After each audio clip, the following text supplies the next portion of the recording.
Hello friends, എല്ലാവർക്കും it's me ഹർഷയിലേക്ക് സ്വാഗതം. എല്ലാവരും സുഖമെന്ന് വിശ്വസിക്കുന്നു.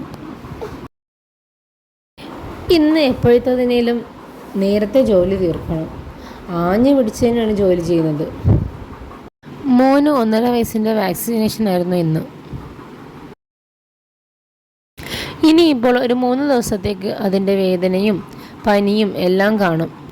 അവൻ എന്തായാലും ആരുടെയും കയ്യിൽ പോകത്തില്ല. പ്രത്യേകിച്ചും വയ്യാതെ വരുന്ന സമയങ്ങളിൽ എന്നെ ഒരു കാര്യത്തിനും അങ്ങോട്ടും ഇങ്ങോട്ടും തിരിയാൻ സമ്മതിക്കത്തില്ല. കുഞ്ഞുറങ്ങുന്ന സമയത്ത് എനിക്ക് ചെയ്യാനുള്ള ജോലികളെല്ലാം ചെയ്ത് കുറച്ച് അലക്കാനുള്ളതെല്ലാം അലക്കിയിട്ട് പിന്നെ 4 മണിയായപ്പോൾ എന്തെങ്കിലും പലഹാരം ഉണ്ടാക്കാമെന്ന് കരുതി. ഇന്ന് 4 മണിക്ക് നല്ല ആവിയിൽ വേവിച്ച ഇലയടയാക്കിയാലോ. ആവി അടിക്കുമ്പോൾ വാഴയിലയിൽ നിന്നും ഉയരുന്ന ആ ഒരു മണം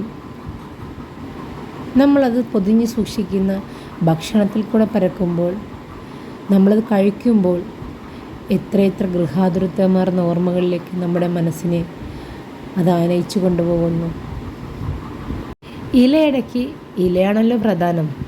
അതുകൊണ്ട് തന്നെ വാഴയില ഈ കാണുന്ന രൂപത്തിൽ ചെറിയ ചെറിയ കഷ്ണങ്ങളായി മുറിച്ചെടുക്കേണ്ടതുണ്ട്.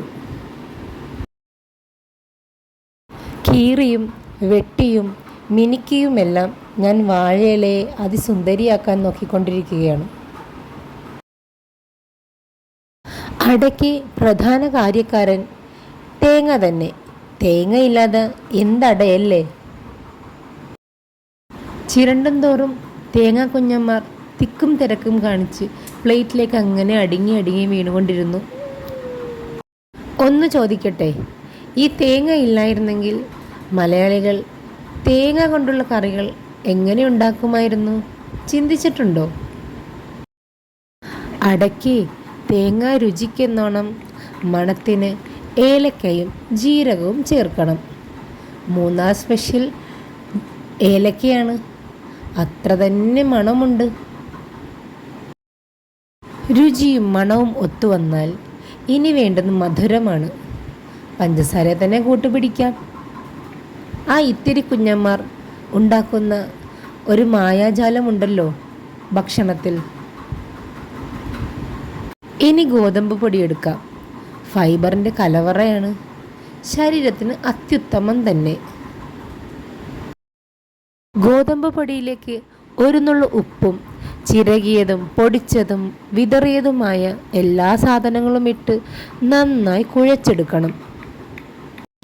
ഈ അവസരത്തിൽ നമുക്ക് തീരുമാനിക്കാം എന്ത് അടയാണ് നമുക്ക് വേണ്ടതെന്ന്. ചക്കയോ മാങ്ങയോ എന്ത് വേണമെങ്കിലും ചേർക്കാം. ഇവിടെ ഞാൻ മാങ്ങയാണ് എടുത്തിരിക്കുന്നത്. മാങ്ങ അട ആരെങ്കിലും ഇതിനു മുൻപ് കഴിച്ചിട്ടുണ്ടോ? മാങ്ങയുടെ ചാറിൻ്റെ നനവോടെ തന്നെ നല്ല കൈക്കരുത്തോടെ അത് നന്നായി കുഴച്ചെടുക്കണം. കുഴച്ചെടുക്കുമ്പോൾ ഒരു കാര്യം ശ്രദ്ധിക്കാനുണ്ട്.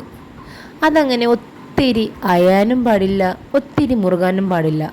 അങ്ങനെ ഒരു സമപരുവത്തിൽ അങ്ങനെ ഇരിക്കണം. മാവ് ഈ ഒരു പരുവത്തിലാണെങ്കിൽ അടയുടെ സ്വാദേറും സുനിശ്ചിതം. കീറി കഴുകി മിനുക്കി വെച്ചിരിക്കുന്ന ഇലകളിലേക്ക് മാവിൻ്റെ ഉരുളകൾ തേച്ച് പിടിപ്പിക്കാൻ സമയമായി. എത്ര കട്ടി കുറച്ച് പരത്തിയെടുക്കാൻ പറ്റുമോ അത്രയും വേഗത്തിൽ ഇലയട തയ്യാറാകുന്നതാണ്.